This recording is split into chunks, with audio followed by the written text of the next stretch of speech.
Bonsoir à tous. Donc, nous allons continuer à lire le catéchisme de l'abbé Spirago, catéchisme populaire. Et avant d'attaquer la première partie du catéchisme sur la foi, avec le chapitre 1, la connaissance de Dieu, je voudrais souligner l'importance, le génie de M. l'abbé Spirago d'avoir posé comme première leçon de tout son catéchisme la leçon sur le bonheur. Et la fin est première dans l'intention, nous dit saint Thomas, elle est la dernière dans l'exécution. Pourquoi est-ce que nous voulons être catholiques? Parce que nous voulons être heureux. Et la seule religion sur terre qui nous apporte ce bonheur, c'est la religion catholique. Il n'y en a pas d'autre. Tous les autres bonheurs sont des faux bonheurs. Tout ce qui est opposé, qui contredit la religion catholique, n'apporte pas de vrai bonheur. Pourquoi? Parce que le bonheur, comme il l'a dit dans sa leçon, c'est de connaître Dieu et celui qui l'a envoyé. Notre cœur est inquiet tant qu'il ne repose pas en Dieu. Il n'y a qu'un seul vrai Dieu, le Père de notre Seigneur Jésus-Christ, qui est venu sur la terre il y a 2000 ans, qui est mort, qui a été crucifié, qui est mort et qui a été enseveli et qui est ressuscité le 3e jour sous Ponce Pilate. Voilà, donc ce Jésus-Christ, ce Fils de Dieu, ce Verbe incarné, n'a fait que venir achever, parfaire la révélation que son Père avait commencée dans l'Ancien Testament. Et à cette parole de Dieu, eh bien, il nous demande d'avoir la foi, il nous demande de croire. D'où l'importance de savoir qu'est-ce que la foi. La foi nous permet de connaître Dieu. La connaissance de Dieu est la connaissance de ses qualités, de ses perfections, de ses œuvres, de sa volonté, des sources de grâce établies par lui, etc. Comme le dit saint Paul aux Colossiens, grandissez toujours dans la connaissance de Dieu. Nous ne voyons maintenant que comme dans un miroir, en des énigmes, mais après la mort, nous connaîtrons Dieu clairement face à face. La connaissance de Dieu fait le bonheur des anges et des saints. Cette connaissance, c'est l'aliment des anges et des saints. C'est de cet aliment que parlait l'archange Saint Raphaël quand il disait à Tobie « J'use d'un aliment et d'un breuvage invisible pour les hommes ». Le Christ disait la même chose. Or la vie éternelle consiste à vous connaître, vous, le seul vrai Dieu, et Jésus-Christ que vous avez envoyé. Cependant, la connaissance que les élus ont de Dieu au ciel est différente de celle que nous avons sur la terre. Les saints ont de Dieu une connaissance immédiate et directe, par la vision. Nous, au contraire, nous ne connaissons Dieu que médiatement, indirectement, par ses œuvres et par la révélation. Il en est de cette connaissance comme de la science géographique. L'un ne connaît un pays que par les cartes, l'autre le connaît pour l'avoir traversé de part en part et de l'avoir observé directement. La connaissance de Dieu est très importante, car sans elle, il n'y a sur terre ni bonheur, ni véritable honnêteté. Sans connaissance de Dieu, pas de bonheur. Elle est en effet la nourriture de notre âme. Et si cette nourriture fait défaut, l'âme est tourmentée par la faim, l'homme est mécontent. Si la paix intérieure manque, tous les biens de la terre, les richesses, la santé, ne peuvent jamais nous procurer la joie. Peu d'hommes, hélas, se préoccupent de cette nourriture, qui reste pour la vie éternelle. Ils n'ont de souci que pour la nourriture qui rassasie seulement un moment. L'homme qui ne connaît pas Dieu ressemble à un aveugle, qui a le pas mal assuré, qui tombe et qui se heurte souvent, se sent très malheureux et n'a aucun plaisir dans la vie. Tel est l'homme sans Dieu. Il ne voit pas son but, il tombe d'un péché dans l'autre, il n'a aucune consolation, il n'a aucune espérance après la mort. Celui qui n'a pas la science de Dieu est un ignorant, lors même qu'il serait le plus grand savant. Malheureux l'homme qui sait tout, mais ne vous connaît pas, vous, ô mon Dieu. Malheureux surtout parce que le consentement lui fait défaut.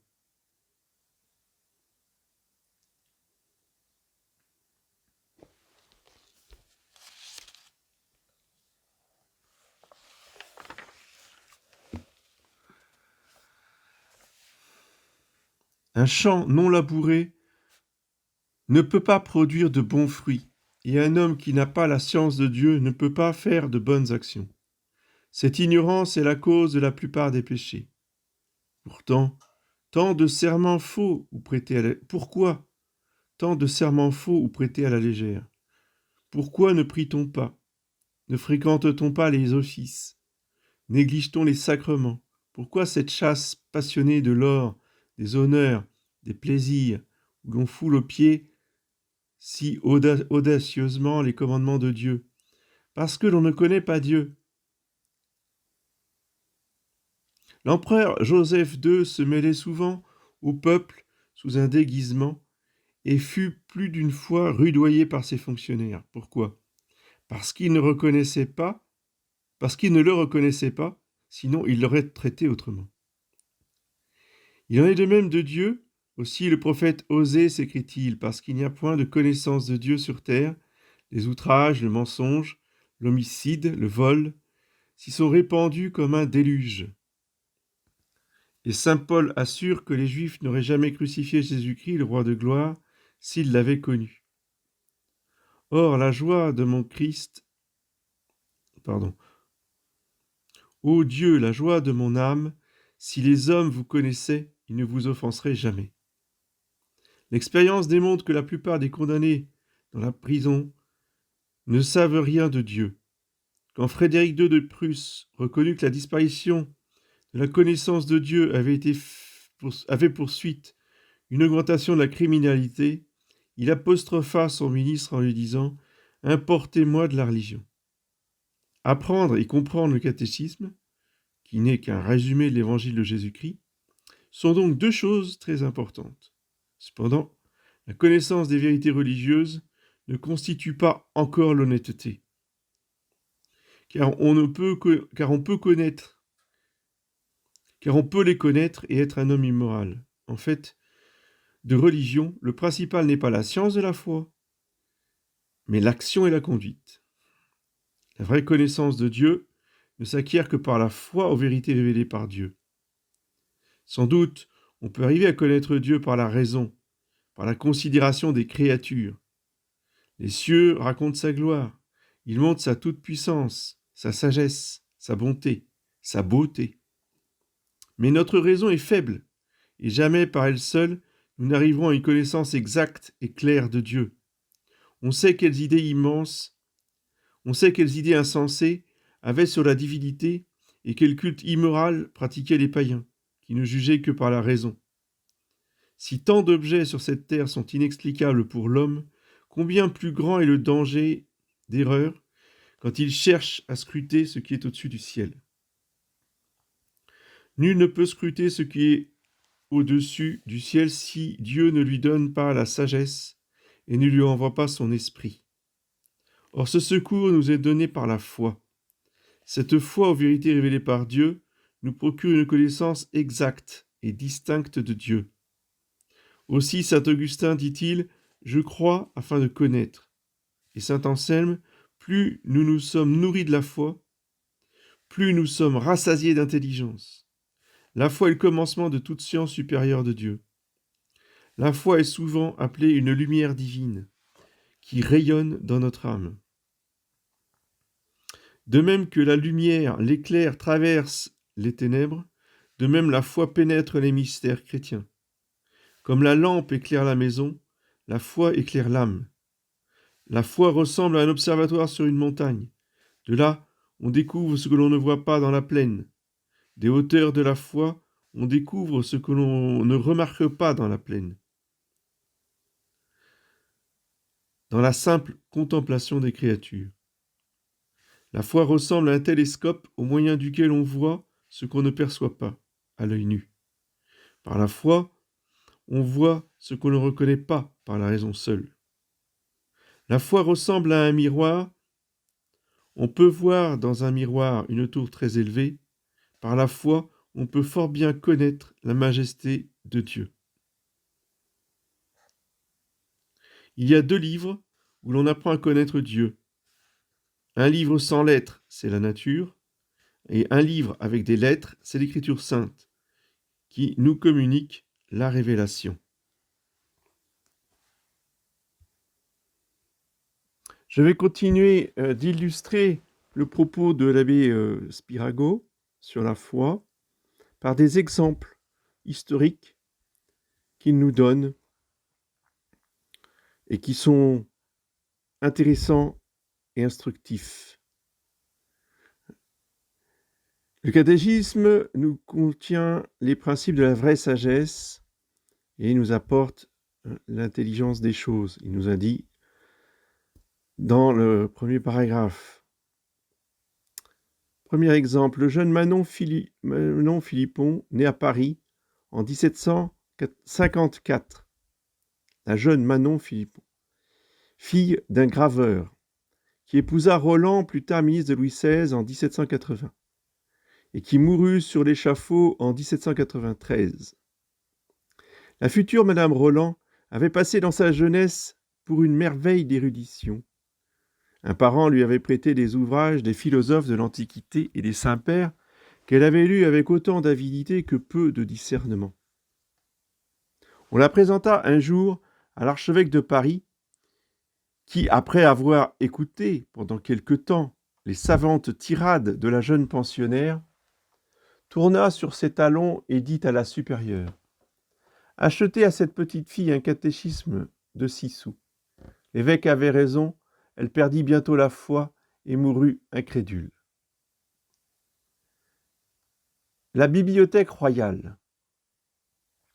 Un roi des Indes avait, dit-on, une bibliothèque si considérable que 100 chameaux n'auraient pas suffi pour la déménager.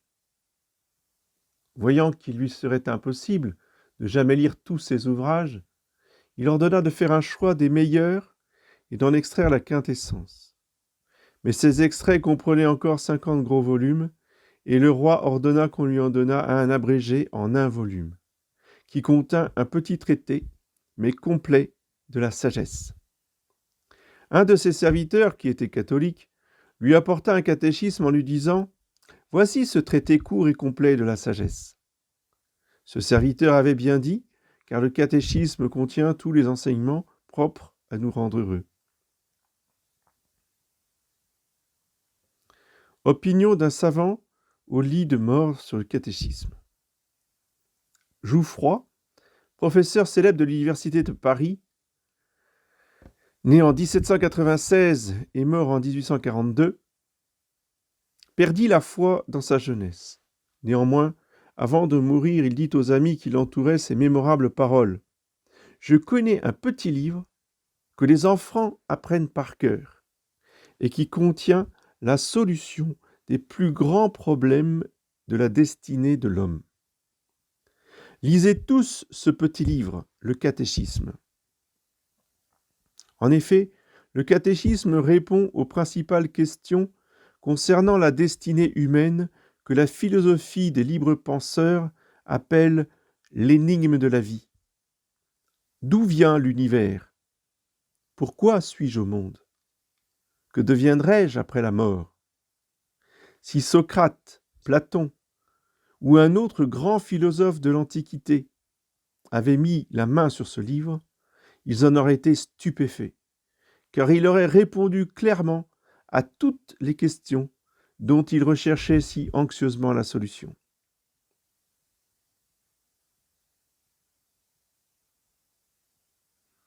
Examen d'un jury sur le catéchisme par un président de la République.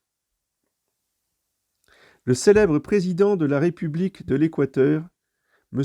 Garcia Moreno, mort en 1875, assistait quelquefois aux examens de l'université pour voir quels étaient les talents des futurs fonctionnaires de l'État. Un jour, un étudiant en droit passa brillamment son doctorat.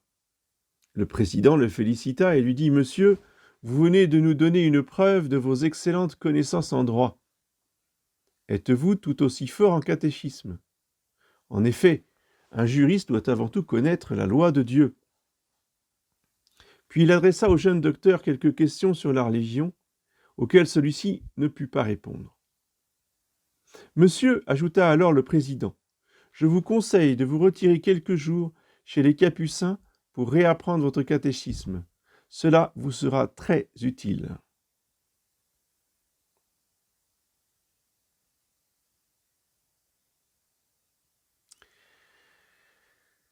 Exemple sur la destinée de l'homme. L'homme a été créé pour glorifier Dieu et être éternellement heureux. Exemple de Saint Hubert. Saint Hubert, le fils d'un duc d'Aquitaine, mort en 727 comme évêque de Maastricht, avait été, dans sa jeunesse, un chasseur passionné.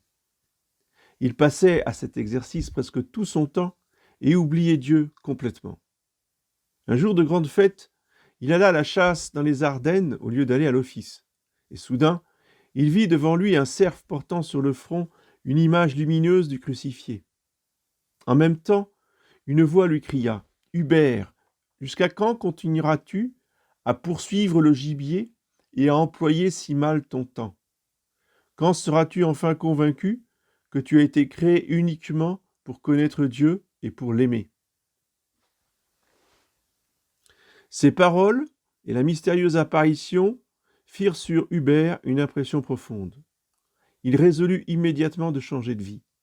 Il se rendit chez saint Lambert, évêque de Maastricht, pour lui demander aide et conseil afin d'entrer dans les voies d'une vie vraiment chrétienne. Hubert devint plus tard prêtre et ses vertus le firent élire comme successeur de saint Lambert. Que chacun de nous se demande tous les jours pourquoi il est dans ce monde.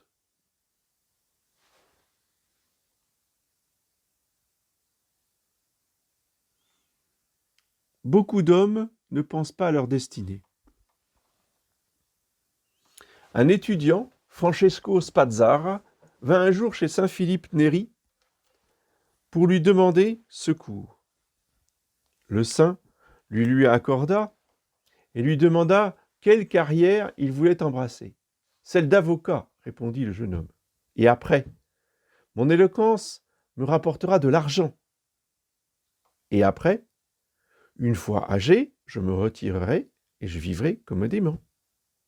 Et après ? » L'étudiant devint sombre et répondit « Après, il va falloir mourir. » « Oui, » répliqua le saint, « et après ?» Et alors là, le jeune homme se tut et s'en alla triste et pensif. La question du saint ne cessa plus de hanter sa pensée, et il devint un homme vertueux et pieux.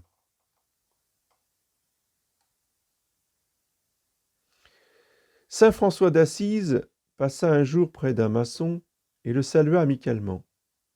Là-dessus, la conversation s'engagea, et le saint demanda « Maître, que faites-vous là ?»« Eh bien, je maçonne toute la journée. »« Mais pourquoi donc ?» lui demanda saint François. « Mais pour gagner de l'argent, bien sûr. »« Ah oui, et la raison pour laquelle tu veux gagner de l'argent ? » Pour acheter de quoi manger. »« Ah, et pourquoi manger ?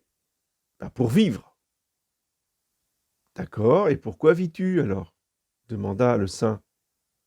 Et le maçon, que cet interrogatoire avait déjà ennuyé, hésita et ne sut pas répondre. Saint François le lui rappela en l'instruisant sur la vraie destinée de l'homme.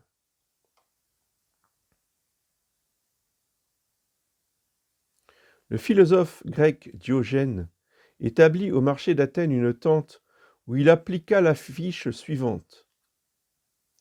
Ici, l'on vend de la sagesse. Un aristocrate qui passait et que cette affiche avait bien fait rire, appela l'un de ses esclaves, lui remit 3 sesterces et lui dit « Va-t'en chez ce vantard et demande-lui combien de sagesse il vend pour 3 sesterces. » L'esclave exécuta l'ordre de son maître, et Diogène empocha les 3 sesterces, lui dit « Retourne chez ton maître et rapporte-lui cette maxime. En toute chose, pense à la fin. » Cette maxime plut si bien au maître qu'il la fit graver au-dessus de sa porte, pour la rappeler à tous ceux qui entraient chez lui. Personne n'a rappelé aux hommes leur fin dernière plus souvent, ni avec plus d'insistance que Jésus-Christ. Chacun de ses disciples y pense donc continuellement.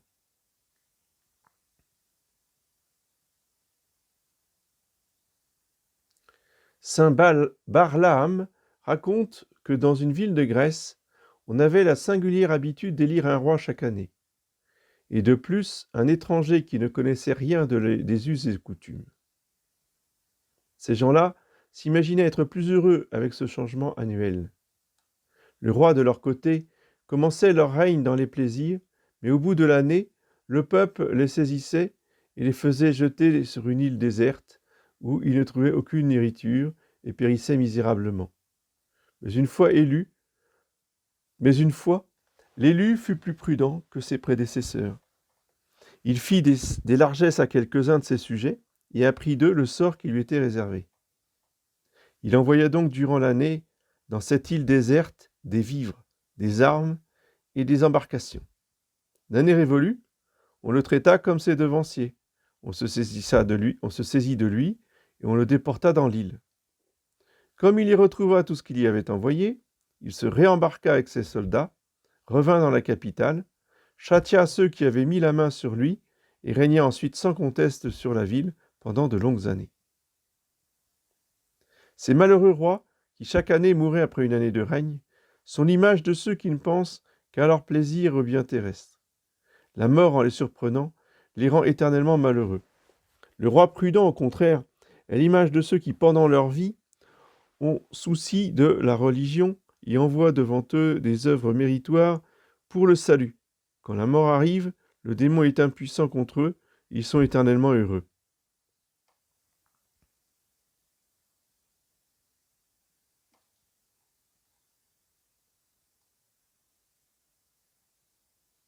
Ceux qui ne poursuivent pas leur fin dernière sur terre seront malheureux dès maintenant.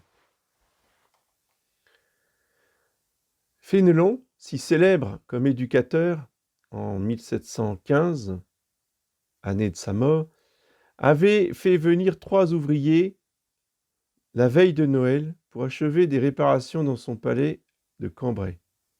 Quand le soir, l'évêque distribua les cadeaux de Noël à sa maison, il fit appeler ses ouvriers dans sa chambre pour leur donner leurs étrennes. « Voici, dit-il, sur cette table 3 écus d'or et 3 livres de piété. Chacun de vous peut en choisir un livre ou un écu. » 2 ouvriers prirent un écu en disant « Cela nous servira à payer le bois pour l'hiver. » Le 3e hésita un instant, puis choisit un des livres de piété. « J'ai, dit-il, chez moi une vieille mère aveugle. Pendant les longues soirées d'hiver, je lui ferai une lecture. » L'archevêque sourit et lui dit « Ouvrez maintenant votre paquet. » L'ouvrier le fit et trouva sous l'enveloppe 3 écus d'or. On peut se figurer la confusion des 2 autres, d'autant plus que Fénelon, voyant leur désillusion, leur dit « Mes amis, quiconque préfère l'or à ce qui est utile à son âme est obligé de se contenter de ce petit profit terrestre. Mais celui qui recherche les biens éternels reçoit en outre les biens temporels. » C'est ce qu'avait déjà enseigné Jésus-Christ. Cherchez d'abord le royaume de Dieu et sa justice, et tout le reste vous sera donné par surcroît.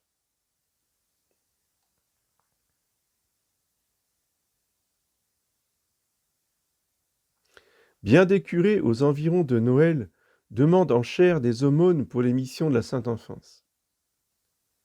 Les uns donnent cette aumône à l'église, d'autres l'apportent au presbytère.